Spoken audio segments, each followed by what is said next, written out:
And though you see her sitting here as a pageant participant and winner, and she's Mrs. Kentucky Petite 2025, and she just participated in a pageant in Chicago, and she represented Kentucky, and then it was on the national stage, and now she's going to be representing Mrs. Jamaica Petite. So she's originally from Jamaica, but she has a story to tell that aligns with this movie, so that's why I've asked her here. She was here last night and shared with the Kentucky Foundation for Women, and we're not just supporting beauty pageants, we're supporting a platform of a person that has shown herself to care about our community and care about women. So go ahead. Thank you so much, Ms. Rhonda. My name is Danette Mahabeer-Turner, and I sit before you today a domestic violence survivor. So this very powerful and impactful film that we all just watched was almost like a reliving moment for me in many different ways. I have a book, I'm an author, and my book is called Leave Alive, subtitled Goodbye Domestic Violence.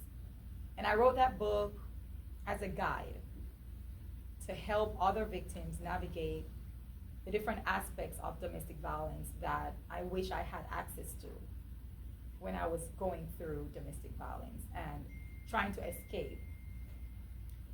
And ever since then, my motto or mantra has always been break the silence, end the violence. Last October, during Domestic Violence Awareness Month, I started what I call the first annual Break the Silence Domestic Violence Walk. And this is something that I will continue, not just here in Kentucky, because again, as I mentioned last night, if you were here or not, domestic violence is not just a Kentucky state issue. It's not just a national issue. It's a global crisis. And it's happening every day, everywhere, and it breaks my heart when I look at the statistics and even begin to share them. If you look at just even per hour, how many people in just the United States that's enduring domestic violence in one way or another. And so this book, Leave Alive, I've broken down in my book the different types of abuse, because oftentimes when we hear of domestic violence, the first thing and the only thing that most of us may think about is physical abuse.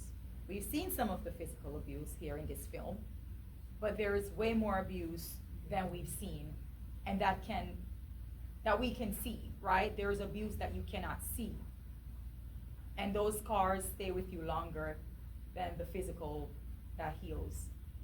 And there is emotional abuse, psychological abuse, there is financial abuse, there's sexual abuse,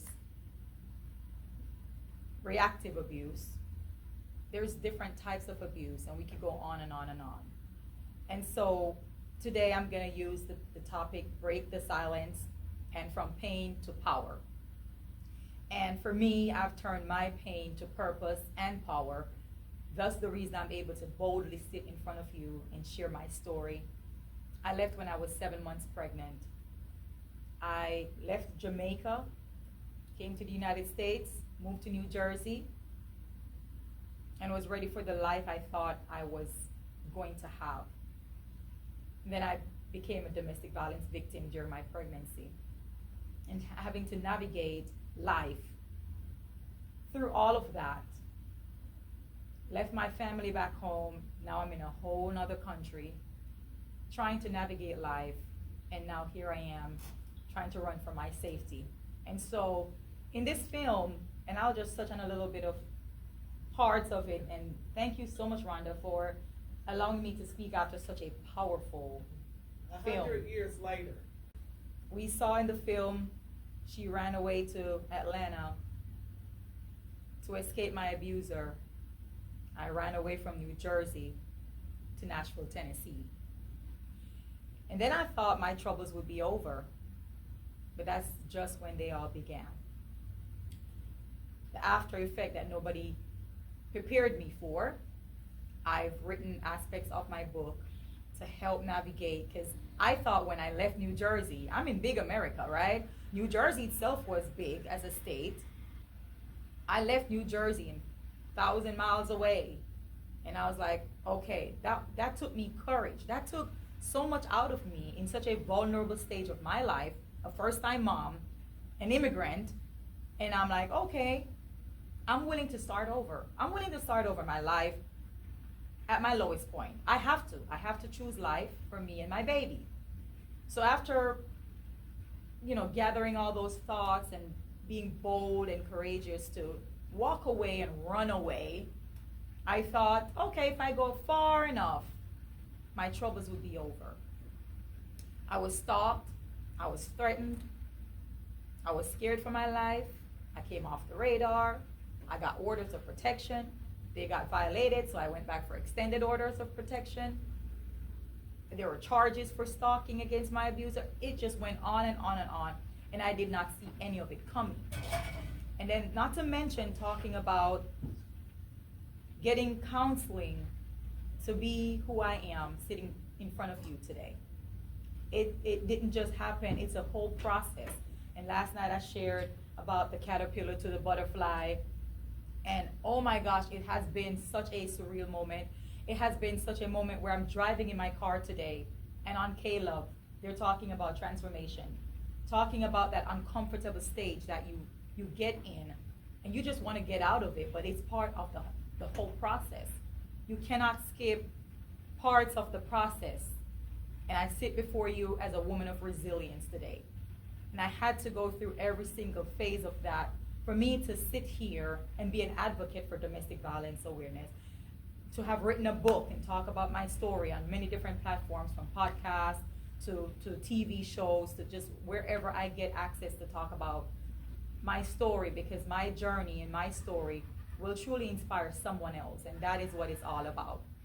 And so just to acknowledge some very impactful parts of the film, as we mentioned, that was a heavy weight that we all just bear, and we ought to bear that, because we don't understand unless we get into that person's shoe. And bless your heart if you've never been through this circumstance, and I hope that you would never have to walk that.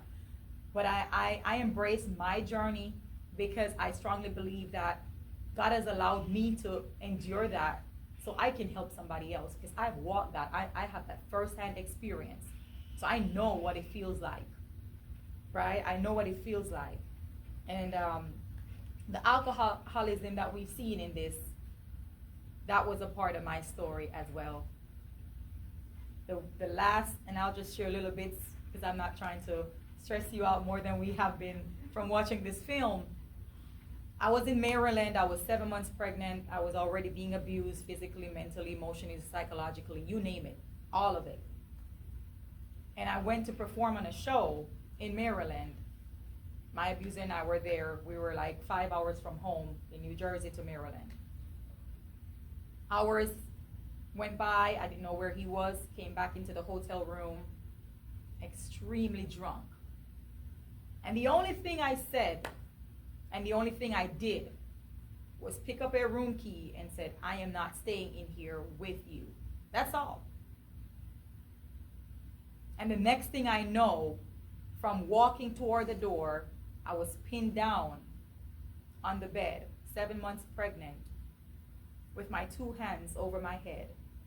And he's sitting on top of me, 6'2", and his knuckles pressing into my ears, raging.